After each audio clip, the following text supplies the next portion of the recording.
Bismillahirrahmanirrahim. Assalamualaikum warahmatullahi wabarakatuh. Halo semuanya.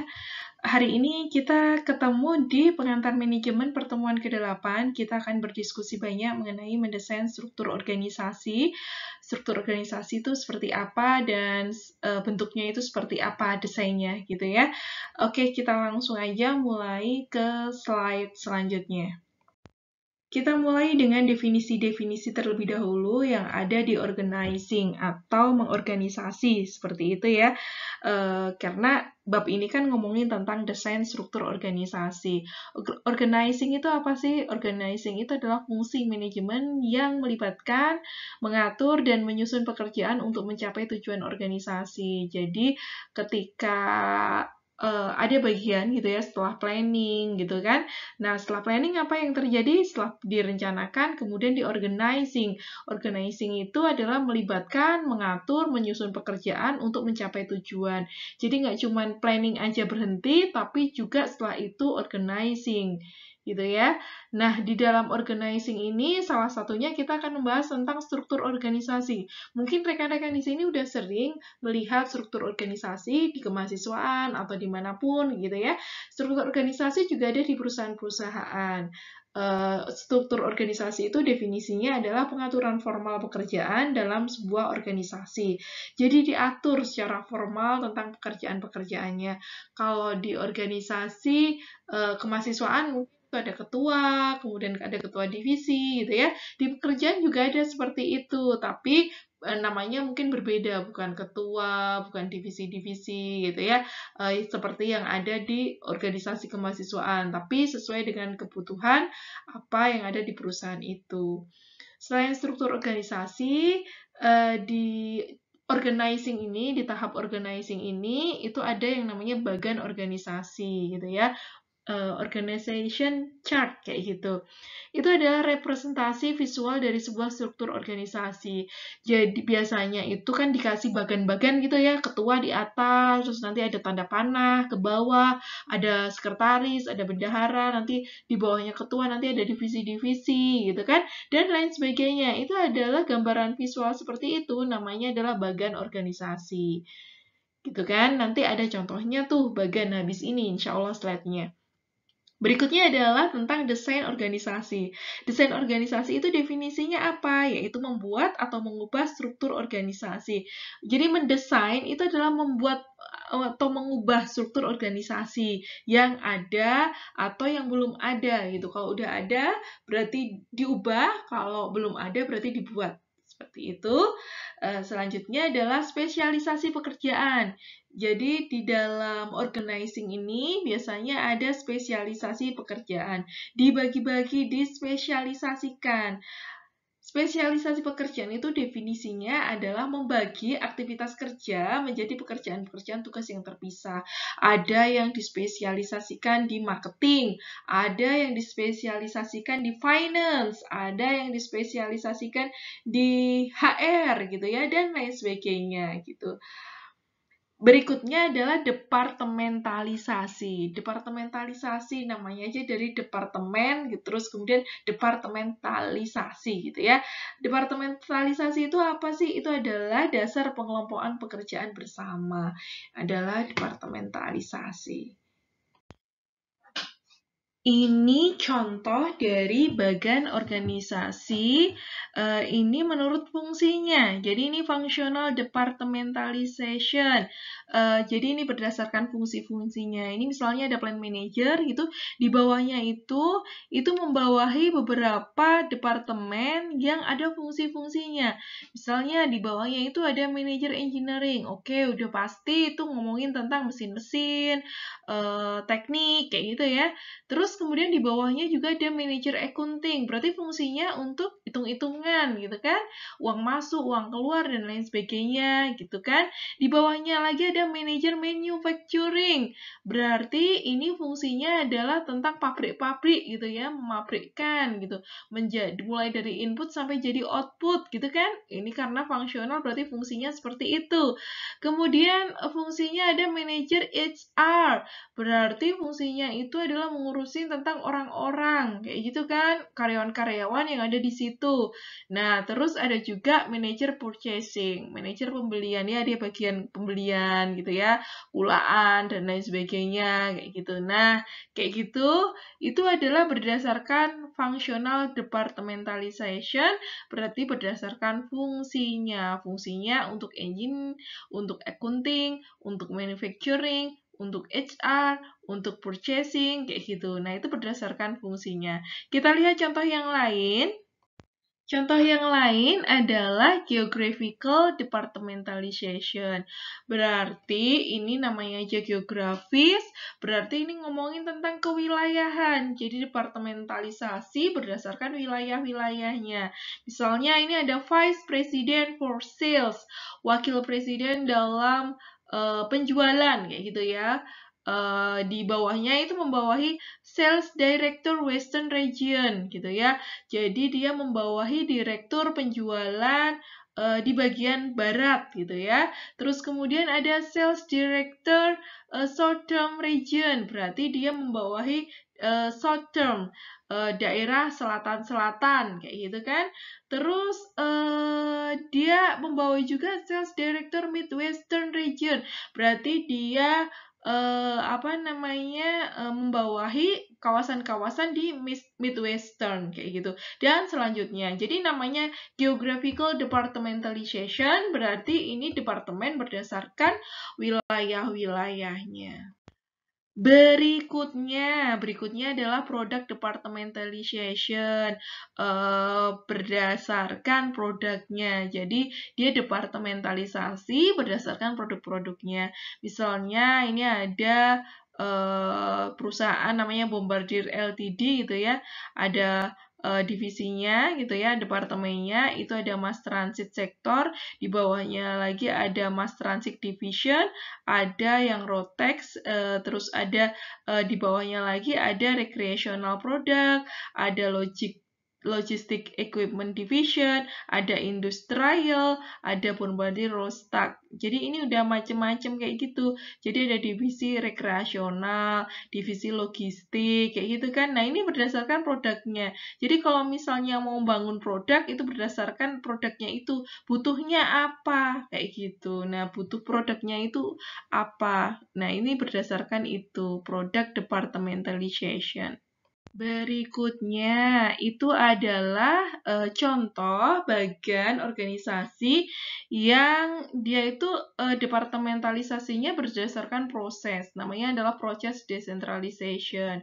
Jadi kalau ini ada ada sebuah divisi kayak gitu ya, kemudian ada departemen saving, ada departemen perencanaan, ada departemen assembling, ada bagian apa ya, misalnya apalah di perusahaan kain gitu, tekstil misalnya, atau batik gitu ya, ada bagian pewarnaan, ada bagian packing, ada bagian apa, nah itu proses-prosesnya kayak gitu. Nah ini juga seperti ini di manufacturing gitu ya, di industri-industri yang manufacturing ini contohnya kayak gini gitu. Jadi berdasarkan dari proses-prosesnya, apa ya misalnya yaitu packaging, divisi packaging, ada divisi purchasing, pembelian dulu gitu kan.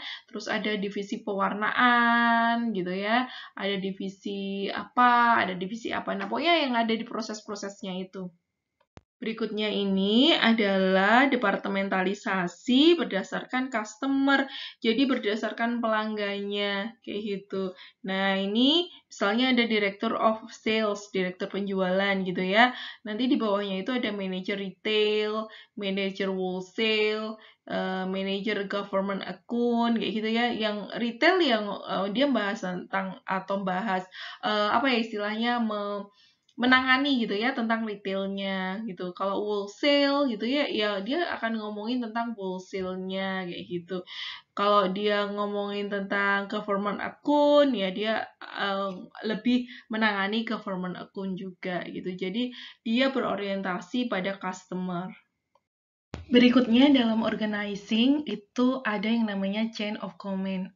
Bahasa Indonesianya mungkin rantai komando atau rantai perintah gitu ya. Atau perintah itu bisa diartikan delegasi tugas dan lain sebagainya gitu kan. Misalnya kalau misalnya dia ketua divisi, dia bisa memerintahkan ke siapa. Jadi arah panahnya tuh ke siapa? Ketua, dia bisa memerintahkan ke siapa gitu kan. Biasanya kan ada arah garis-garisnya gitu ya. Misalnya ketua terus ke bawah dia membawahi apa gitu. Nah, itu adalah kita mau membicarakan itu. Rantai komando atau rantai perintah atau apapun itu ya, perintahnya bisa delegasi tugas ataupun apa kayak gitu.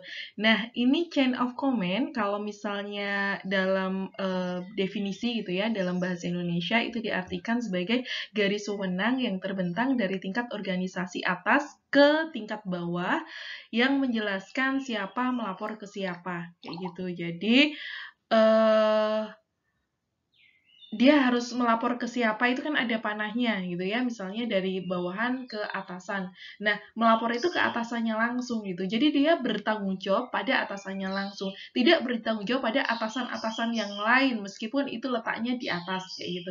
Tahu yang maksud Bu Rosana misalnya ketua divisi pemasaran misalnya, terus dia membawahi pemasaran digital, terus direct marketing, terus apa-apa. Nah, misalnya Bu Rosana ada di divisi di departemen pemasaran online, ya Bu Rosana lapornya itu ke atasan Bu Rosana langsung ke kepala divisi marketing, bukan ke finance, bukan ke kepala HR, bukan ke kepala yang lainnya. Meskipun itu letaknya di atas setara dengan apa namanya ya, kepala marketing kayak gitu kan. Nah, seperti itu. Di chain of command itu juga membahas mengenai authority, hak yang melekat dalam managerial posisi untuk memberitahu orang apa yang harus dilakukan dan berharap mereka melakukannya. Jadi dia hak yang melekat dalam managerial posisi. Contohnya ketua, dia punya hak apa sih gitu, dan dia berharap bawahannya bisa melakukan apa. Nah itu adalah otoritas dia, gitu ya. Selanjutnya adalah land authority, wewenang yang memberikan hak kepada seorang manajer mengarahkan pekerjaan kepada seorang karyawan. Jadi ada garisnya. Line itu kan garis ya, garis otoritas. Dia adalah wewenang memberikan hak kepada siapa orang manajer untuk mengerjakan apa gitu. Kan itu ada garis-garisnya kan ya ke bawah gitu. Nah, itu adalah garisnya. Berikutnya adalah staff authority. Dia adalah posisi dengan beberapa otoritas yang diciptakan untuk mendukung, membantu, dan menasihati mereka yang memegang otoritas garis, gitu ya. Jadi posisi staff authority itu adalah staffnya, staff yang ada di kotakan-kotakannya itu, dia posisi dengan beberapa otoritas yang diciptakan untuk mendukung, membantu, menasihati mereka yang memegang otoritas garis. Misalnya Bu Rosana tadi di pemasaran online, atasan Bu Rosana itu staff authority-nya dari staff dari kepala marketing kayak gitu. Nah, ini Bu Rosana cuma anak cabangnya nih, apa namanya, pemasaran online kayak gitu. Berikutnya adalah responsibility. Responsibility namanya aja responsibility pasti tanggung jawab gitu kan ya dalam bahasa Indonesianya. Di sini kewajiban atau harapan untuk melakukan setiap tugas yang diberikan. Itu adalah responsibility, tanggung jawab kita. Misalnya Bu Rosana jadi staff pemasaran online. Ya Bu Rosana ngurusin staff pemasaran online. Tanggung jawab Bu Rosana, kewajiban Bu Rosana adalah menghandle semua pekerjaan tentang pemasaran online kayak gitu. Berikutnya adalah unity of command. Itu adalah prinsip pengelolaan yang masing-masing orang harus melapor hanya kepada satu orang pengelola. Jadi prinsip pengelolaan yang misalnya Bu Rosana, ya Bu Rosana ngelapornya ke siapa? Ya Bu Rosana ngelapornya ya ke divisi marketing, bukan ke divisi HR, bukan ke divisi finance, dan lain sebagainya gitu. Itu adalah bentuk dari unity of command. Gitu. Dalam organizing itu kita mengenal yang namanya sentralisasi dan desentralisasi. Ini kayaknya di pemerintahan kota, di pemerintahan apa, kita sering dengar ya sentralisasi dan desentralisasi. Kita mulai membahasanya dari sentralisasi dulu. Sentralisasi itu kalau didefinisikan gitu ya, sejauh mana pengambilan keputusan terkonsentrasi di tingkat atas organisasi. Jadi semua komando itu di tingkat atas organisasi. Bawah itu tinggal laksanakan, mengeksekusi seperti itu. Sementara desentralisasi itu kebalikannya. Jadi tingkat ke tingkat lebih rendah karyawan memberikan masukan atau sebenarnya membuat keputusan. Jadi semua keputusan atau masukan-masukan itu ditampung dari bawah. Gitu kira-kira apa namanya pengertiannya antara sentralisasi dan desentralisasi. Berikutnya ini adalah tentang gambaran antara sentralisasi dan desentralisasi gitu ya. Kalau sentralisasi itu kondisinya seperti apa sih kayak gitu kan? Environment is stable, jadi lingkungannya itu stabil karena semuanya diatur dari atas. Jadi nggak ada perbedaan-perbedaan, semuanya komando dari atas, otomatis lingkungannya jadi stabil di perusahaan itu. Kemudian lower level manager are not as capable or experienced at making decision. Oke, seperti upper level manager. Jadi di apa ya manajer tingkat bawah gitu ya, itu tidak mampu atau juga tidak mempunyai pengalaman untuk membuat keputusan seperti manajer-manajer di tingkat atas kayak gitu. Jadi di bawah itu nggak bisa membuat keputusan gitu ya. Terus kemudian yang ketiga, sentralisasi itu lower manager atau manajer tingkat bawah kayak gitu ya, itu tidak ingin berkata-kata gitu ya, tidak ingin memberi masukan untuk membuat keputusan. Itu kalau sentralisasi jadinya kayak gitu karena mereka hanya melakukan atau mengeksekusi apa yang sudah diputuskan dari atas. Terus kemudian decision are relatively minor. Jadi keputusan-keputusan biasanya itu bersifat minor. Kadang nggak disepakati di bawah, tapi memang harus dilakukan. Nah, hal yang terjadi ketika sentralisasi seperti itu. Kemudian di sentralisasi itu juga organisasi itu menghadapi krisis atau juga banyak risiko-risiko kegagalan. Kenapa? Karena kadang yang ada di pusat gitu ya, yang terpusat itu kadang nggak tahu kondisi real di bawah itu seperti apa. Jadi banyak sekali risiko-risiko dalam kegagalan. Terus biasanya ini terjadi juga di perusahaan-perusahaan yang besar. Kalau perusahaan besar ya memang harus tersentralisasi beberapa keputusan harus tersentralisasi supaya seragam kayak gitu. Kalau kayak desentralisasi nanti pusing gitu kan, beragam gitu karena perusahaannya besar terus desentralisasi itu susah. Jadi lebih baik itu tuh sentralisasi. Terus kemudian effective implementation of company strategis tergantung pada manager gitu ya, apa yang terjadi. Jadi implementasinya gitu ya dan apa namanya strategi-strategi perusahaan itu sangat bergantung pada manajernya gitu ya. Terus kalau desentralisasi itu lebih kayak gimana sih gitu kan? Lingkungannya biasanya kompleks dan ada dalam ketidakpastian kayak gitu. Karena keputusan-keputusan kan dibuat dari bawah ya nggak seragam. Kita nggak tahu nih apa di bawah itu seperti apa gitu ya. Di lower manager, di manager tingkat bawah itu seperti apa. Yang kedua, lower level manager itu capable and experienced at making decision. Jadi manajer di tingkat bawah itu mereka tuh capable, mereka tuh mampu dan mereka punya pengalaman dalam membuat keputusan. Itu kalau di desentralisasi seperti itu. Terus di desentralisasi itu lower manager itu juga menyuarakan untuk membuat keputusan-keputusan. Jadi mereka punya keinginan untuk membuat keputusan-keputusan. Keputusannya biasanya juga signifikan, memang itu yang dibutuhkan gitu ya karena mereka menangani langsung hal itu. Terus kemudian juga corporate culture atau apa ya budaya corporate-nya itu tuh open to allowing manager to say in what happened. Jadi kultur organisasinya itu terbuka gitu ya untuk seorang manajer menyatakan apa yang sedang terjadi kayak gitu. Terus ini juga biasanya perusahaannya ini juga bukan perusahaan-perusahaan yang besar-besar sekali kayak gitu kan ya. Terus yang terakhir itu implementasi secara efektif perusahaan itu sangat bergantung pada apa ya involvement itu istilahnya adalah melibatkan gitu ya, melibatkan dan itu juga akan fleksibel terhadap berbagai keputusan yang ada. Namanya aja desentralisasi. Jadi fleksibel terus lebih melibatkan orang kayak gitu. Berikutnya kita akan membicarakan atau mendiskusikan tentang traditional organization design option. Jadi pilihan-pilihan desain organisasi yang tradisional. Nanti kita juga akan membicarakan yang desain organisasi yang saat ini gitu ya. Tapi ini yang tradisional dulu, yang zaman dulu-dulu gitu ya.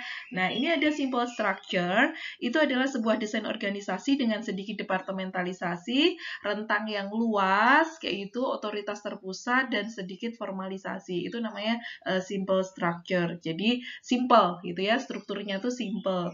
Nah, terus ada yang kedua, itu adalah functional structure.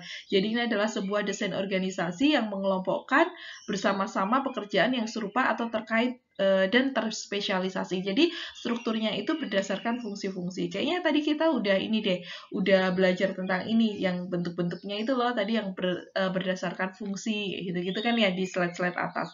Berikutnya yang ketiga adalah divisional structure. Itu adalah struktur organisasi yang dibuat terpisah, unit semi otonom dan dia divisi-divisi. Divisi apa, divisi apa, divisi apa kayak gitu. Kayaknya tadi kita juga udah belajar tentang ini di slide-slide agak awal. Organizing for Flexibility in 21st Century. Jadi organisasi untuk fleksibilitas di abad 21. Kalau tadi kita ngomongin tentang yang tradisional, kalau ini yang ngomongin abad 21. Nah, itu ada apa aja? Yang pertama adalah team structure. Jadi sebuah struktur organisasi di mana seluruh organisasi itu terdiri dari pekerjaan tim gitu ya. Ada pekerjaan-pekerjaan tim kayak gitu. Saat ini kan kayak gitu ya. Team structure itu banyak gitu ya. Organisasi itu ya pekerjaan tim bareng-bareng gitu ya.